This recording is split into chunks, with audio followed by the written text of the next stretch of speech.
بسم اللہ الرحمن الرحیم۔ قبر سے حضور صلی اللہ علیہ وسلم کا جسم نکالنے کی کوشش۔ میرے پیارے دوستوں، آج جو واقعہ میں آپ کو سنانے جا رہا ہوں اسے سن کر آپ کے رونگٹے کھڑے ہو جائیں گے۔ اس قصے کو شیخ عبدالحق محدث دہلوی نے اپنی کتاب تاریخ مدینہ میں لکھا ہے کہ آج سے 800 سال پہلے مصر میں ایک بادشاہ ہوا کرتا تھا۔ اس کا نام سلطان نور الدین جنگی تھا۔ وہ بہت نیک بادشاہ تھا، ہر وقت اللہ کا ذکر کیا کرتا تھا۔ وہ روزانہ رات میں 1000 بار حضور صلی اللہ علیہ وسلم پر درود شریف پڑھ کر سوتا تھا۔ ایک رات تھکن کی وجہ سے سلطان نے صرف 700 بار درود شریف پڑھا اور سو گئے تو خواب میں حضور صلی اللہ علیہ وسلم کا دیدار ہوا۔ آپ نے فرمایا کہ اے نور الدین، آج میرے پاس 300 درود کم کیوں بھیجے؟ یہ خواب دیکھتے ہی سلطان کی آنکھ کھل گئی اور انہوں نے اسی وقت 300 بار درود شریف پڑھ کر 1000 کی تعداد مکمل کی۔ میرے پیارے دوستوں،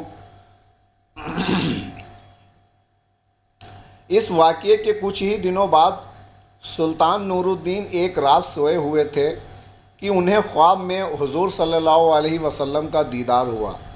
آپ صلی اللہ علیہ وسلم نے سلطان سے کہا کہ اے سلطان، 2 عیسائی آدمی میرے جسم کو قبر سے نکالنا چاہتے ہیں۔ تم جلدی سے مدینہ آ کر ان کی خبر لو، ورنہ میرا جسم ان عیسائیوں کے ہاتھ میں چلا جائے گا۔ اور پھر حضور صلی اللہ علیہ وسلم نے سلطان کو ان دونوں آدمیوں کی شکلیں دکھائیں۔ اسی وقت سلطان کی آنکھ کھل گئی تو وہ بے چین ہو اٹھے کہ آخر یہ کیسا خواب تھا اور حضور صلی اللہ علیہ وسلم مجھ سے کیا کہنا چاہتے تھے۔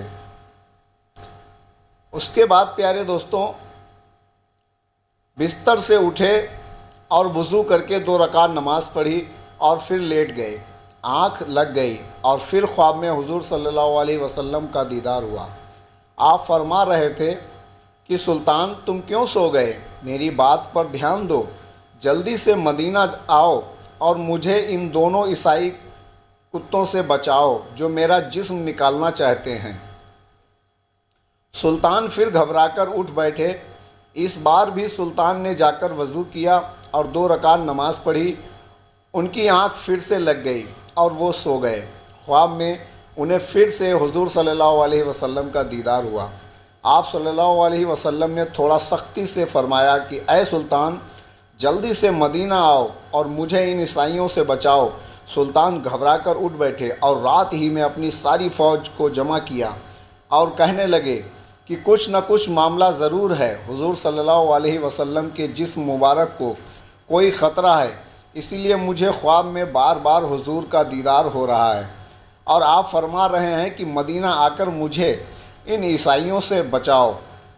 سلطان نے اپنا لشکر تیار کیا اور رات ہی میں ایک بڑی فوج کے ساتھ مدینہ کی طرف روانہ ہو گئے۔ 2 دنوں کے سفر کے بعد وہ مدینہ پہنچے۔ سلطان کے وزیر جمال الدین نے کہا کہ اے سلطان، اگر آپ سیدھے لوگوں سے یہ پوچھیں گے کہ کون حضور صلی اللہ علیہ وسلم کا جسم مبارک نکالنے کی کوشش کر رہا ہے تو شاید وہ دونوں عیسائی چوکنا ہو جائیں اور ہمارے ہاتھ نہ لگیں۔ اس لیے آپ ایک کام کریں کہ تمام مدینہ والوں میں انعام تقسیم کرنے کا اعلان کر دیں اور پھر ایک جگہ پر بیٹھ کر آپ ہر انعام لینے والے کی شکل دیکھیں۔ اس طرح آپ دونوں عیسائیوں کو آسانی سے پہچان لیں گے اور ہمیں انہیں پکڑنا آسان ہوگا۔ اس کے بعد سلطان نے کہا ٹھیک ہے، اس کا انتظام کیا جائے، اور پھر صبح ہوتے ہی پورے مدینے میں اعلان کر دیا گیا کہ سلطان نور الدین کی طرف سے تمام مدینہ والوں کو انعام بانٹے جائیں گے۔ انعام تقسیم کے وقت سلطان ایک کرسی پر بیٹھ گئے اور وزیر جمال الدین لوگوں کو ایک ایک کر کے انعام دینے لگے۔ سلطان ہر آنے والے انسان کا چہرہ خوب غور سے دیکھتے، لیکن انہیں وہ 2 انسان نظر نہیں آ رہے تھے جن کی شکل حضور صلی اللہ علیہ وسلم نے خواب میں دکھا کر سلطان سے کہا تھا کہ یہ دونوں مجھے نکالنا چاہتے ہیں۔ دوپہر کا وقت ہو گیا، سارے انعام بٹ گئے لیکن ان 2 عیسائیوں کا کوئی سراغ نہ ملا۔ سلطان نے مدینہ والوں سے پوچھا کہ تم میں سے کوئی بچا تو نہیں ہے؟ لوگوں نے کہا نہیں سلطان، سارے لوگ انعام پا چکے ہیں، اب مدینہ میں کوئی انعام پانے سے نہیں بچا۔ اس کے بعد سلطان نے کہا نہیں، ابھی 2 لوگ بچے ہیں، وہ میرے پاس حاضر نہیں ہوئے ہیں۔ تو لوگوں کی بھیڑ میں سے ایک آدمی نے آگے بڑھ کر کہا کہ ہاں سلطان، آپ ٹھیک کہہ رہے ہیں، ہمارے محلے میں 2 اللہ کے بڑے نیک بندے ہیں، وہ اپنے گھر سے باہر نہیں نکلتے ہیں، نہ کسی سے کوئی مطلب رکھتے ہیں، صرف نماز پڑھنے کے لیے مسجد نبوی میں آتے ہیں اور پھر اپنے گھر میں ہر وقت اللہ کی تسبیح پڑھا کرتے ہیں۔ وہ دونوں بڑے نیک آدمی ہیں، ہم لوگوں کی بہت مدد کرتے ہیں، خوب سب کا خیرات دیتے ہیں۔ سلطان نے کہا کہ میں ان سے ملنا چاہتا ہوں۔ لوگوں نے کہا سلطان، آپ ان سے مل کر کیا کریں گے؟ وہ دونوں تو بیچارے دنیا سے الگ تھلگ اپنی عبادتوں میں لگے رہتے ہیں، دنیا داری سے انہیں کوئی مطلب نہیں۔ سلطان نے کہا کہ مجھے ان دونوں پر شک ہے کہ وہ دونوں تم سبھی کو دھوکہ دے رہے ہیں اور نیک بننے کا صرف ناٹک کر رہے ہیں اور تمہاری آنکھوں میں دھول جھونک رہے ہیں۔ لوگوں نے کہا سلطان، ہمارے نیک لوگوں کے بارے میں ایسی باتیں نہ کریں، وہ بہت اچھے لوگ ہیں، ہم ان کے خلاف کوئی گستاخی برداشت نہیں کریں گے۔ سلطان نور الدین نے جب دیکھا کہ لوگ مخالفت پر آ سکتے ہیں تو انہوں نے مدینہ کے حاکم کو اپنے پاس بلایا اور انہیں ساری باتیں بتا دی کہ خواب میں مجھے حضور صلی اللہ علیہ وسلم نے ایسی ایسی باتیں بتائی ہیں، اس لیے میں ان دونوں آدمیوں سے ملنا چاہتا ہوں۔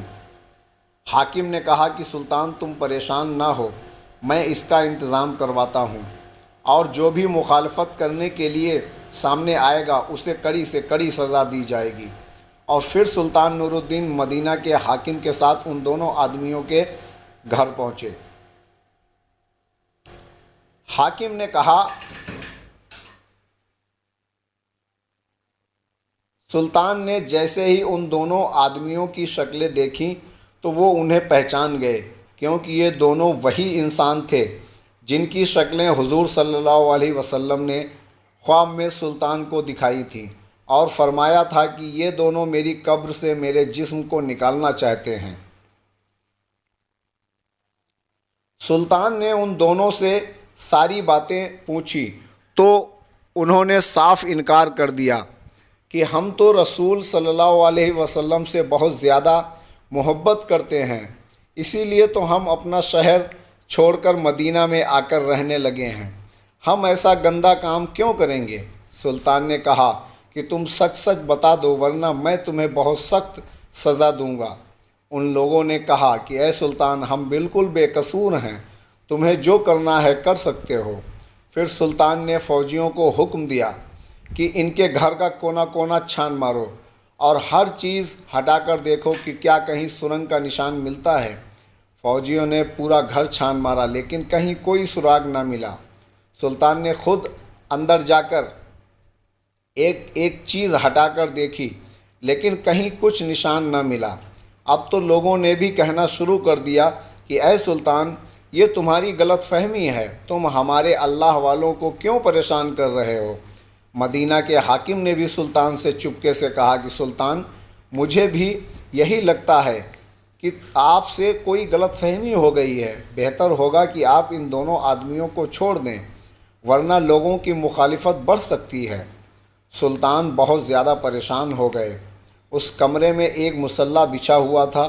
سلطان نے مصلی پر کھڑے ہو کر اللہ سے فریاد کی اور سجدے میں سر رکھ کر رونے لگے اور اللہ سے مدد مانگنے لگے کہ اے میرے اللہ، میں ایک انسان ہوں، میرے اندر جتنی طاقت تھی میں نے اتنی کوشش کر لی، لیکن آپ کے پیارے نبی نے فرمایا تھا کہ یہی دونوں دھوکے باز انسان آپ صلی اللہ علیہ وسلم کا جسم نکالنا چاہتے ہیں، لیکن یا اللہ مجھے کوئی سراغ نہیں مل رہا ہے، آپ میری رہنمائی فرمائیں۔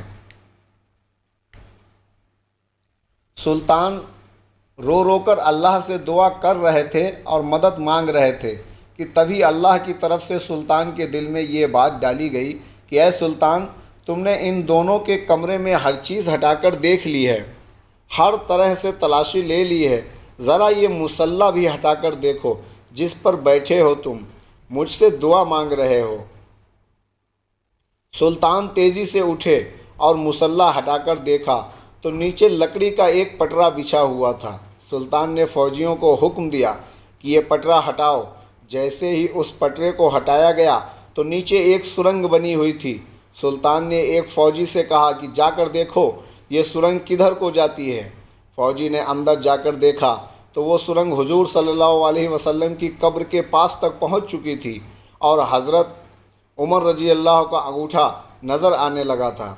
فوجی نے واپس آ کر سلطان کو یہ باتیں بتائیں تو سلطان نے ان دونوں عیسائیوں کو گرفتار کروا کر اپنے سامنے پیش کیا اور پھر ان سے پوچھا کہ اب تم سچ سچ بتا دو ورنہ میں تمہاری گردن اڑا دوں گا۔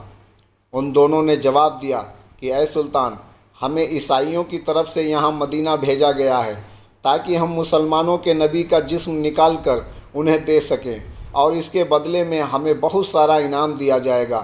اسی لیے ہم دونوں نے اپنا بھیس بدلا اور ایک نیک آدمی کی شکل بنا کر مدینہ میں آ کر رہنے لگے۔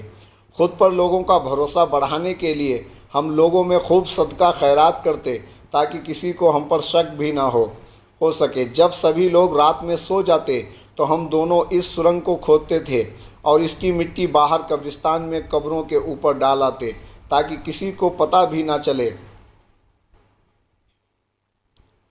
کل ہمارا کام مکمل ہو جاتا اور ہم رات میں ہی تمہارے نبی کا جسم لے کر اپنے شہر چلے جاتے۔ پھر ہم عیسائی تمہارے نبی کے جسم کے ساتھ برا سلوک کرتے اور تم مسلمانوں کو تکلیف دیتے۔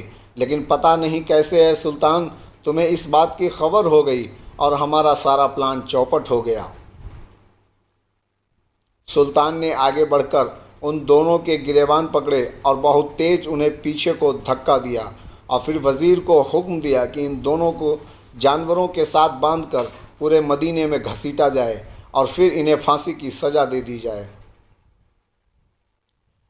ان سب کے بعد سلطان نے حضور صلی اللہ علیہ وسلم کی قبر مبارک کے چاروں طرف زمین کے اندر سے ایک خندق کھدوائی اور اس میں 7 دیواریں بنوا کر اس میں پگھلا تانبا، لوہا اور تارکول ڈلوا دیا تاکہ کوئی دوبارہ حضور صلی اللہ علیہ وسلم کے جسم مبارک کو نکالنے کی ہمت بھی نہ کر سکے۔